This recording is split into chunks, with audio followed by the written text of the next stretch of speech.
I've looked through the docs we found in Dimensional Research. That slide projector is extremely powerful. You were right to shut it down.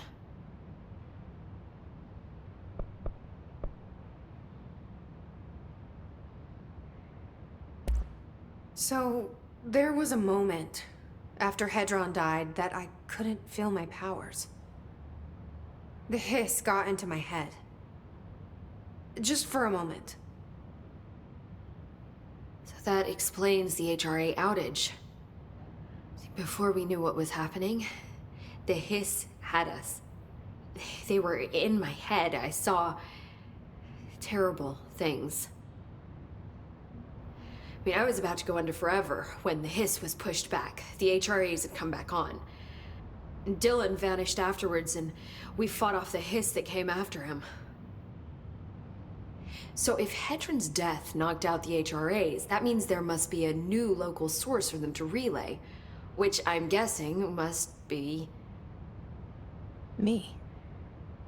you.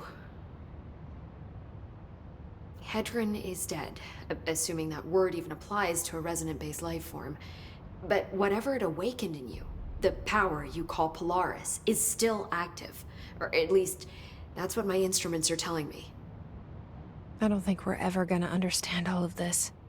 And I'm okay with that. I'm just glad you're here with me.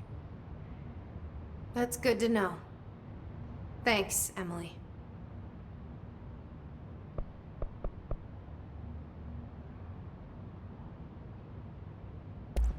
I found Dylan attacking the astral plane and the board.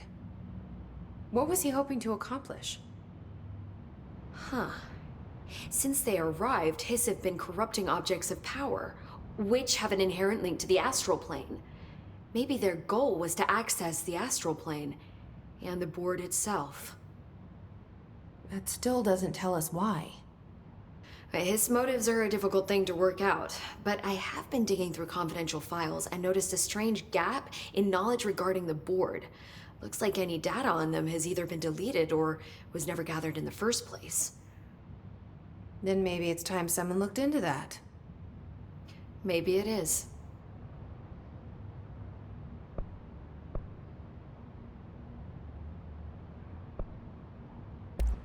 When the hiss got into my head, I saw some weird things.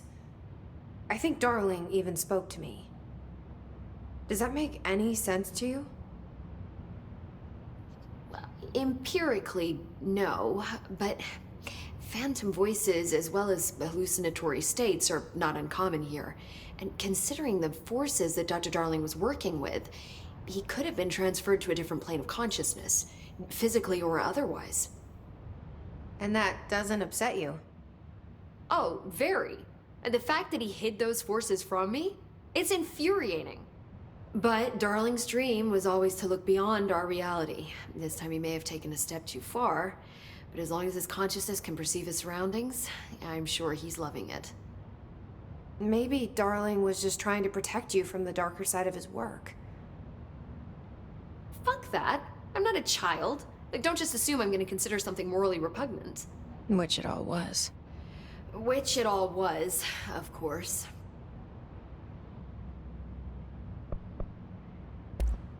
How was Dylan? The same. I can't detect any his activity, but his physiology has certainly been altered by it.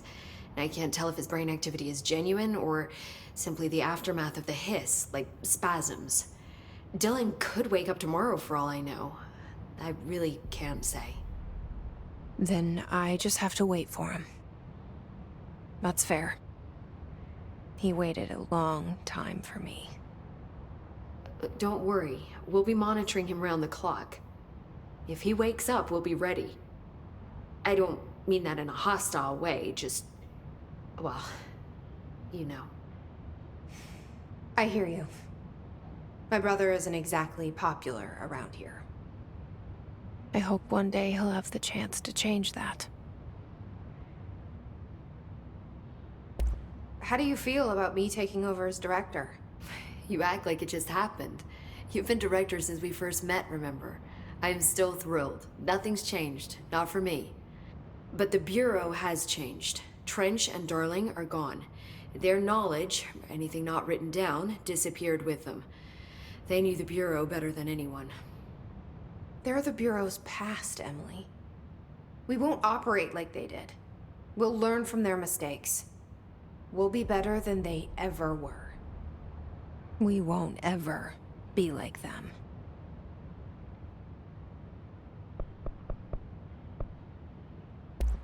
Well, I've got a bureau to run. See you soon. Yes, ma'am, Director Faden. Please, Emily. Not even as a joke.